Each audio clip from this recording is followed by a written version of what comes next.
Now at the southwest corner of the building, there's another drain, and this is again where a lot of the water sort of comes together. Here's the flow coming off the west side of the building. Here's the flow coming off the east side of the building. You can see by this, there's a pretty good stream of water flowing at this time coming from the Laurel condos. This now continues on. Some of it appears to go down into the asphalt, into the street, but here you got a good indication of the flow of water that is coming out of this building. Now, it flows down the street, and right there on the corner is Knox's building. This is Knox's building directly ahead where that car is in front of right now. Or I should say they're in front of it right now. It's on the corner of Juniper and 4th. And we're gonna go down there now.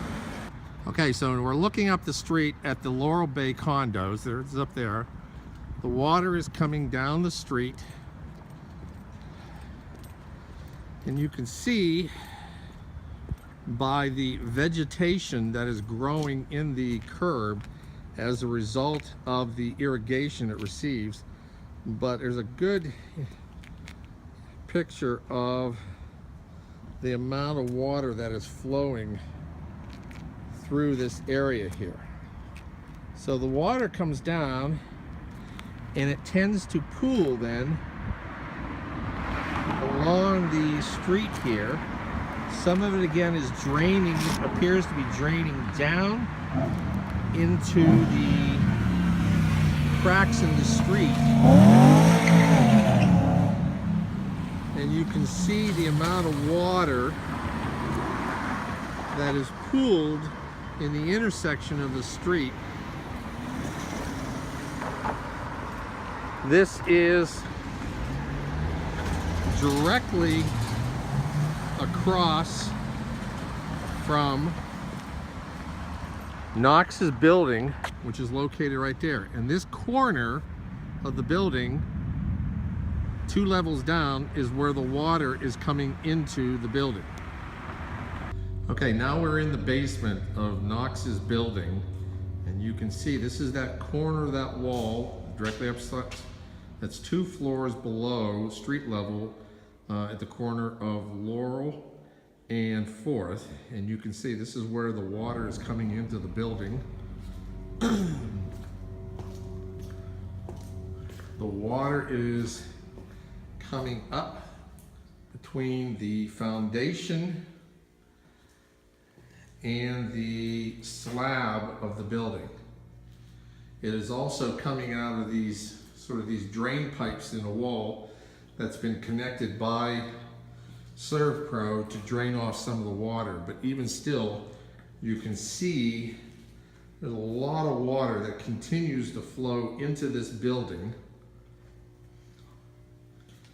The water then travels on the surface here and along the wall of the foundation here. And again, we've got water coming in on the foundation. It's starting to come up the side of the walls. But it then comes over and drains along with the water. This is the water now.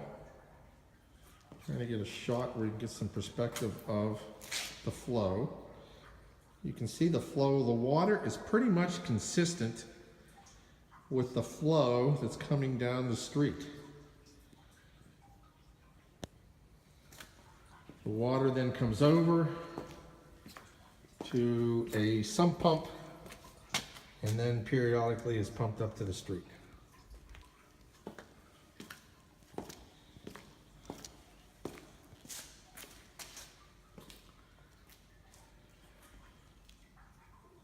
It's a lot of water flowing in this building. This has been ongoing at this rate, equal to or greater than what we had starting back on September 20th. At this time, we're trying to determine definitively the source of the water, but it's suspected that it is coming from the Laurel Bay condos down the street, settling into the street, and then through some path of least resistance, possibly waterline trenches, down to the foundation of the Knox building.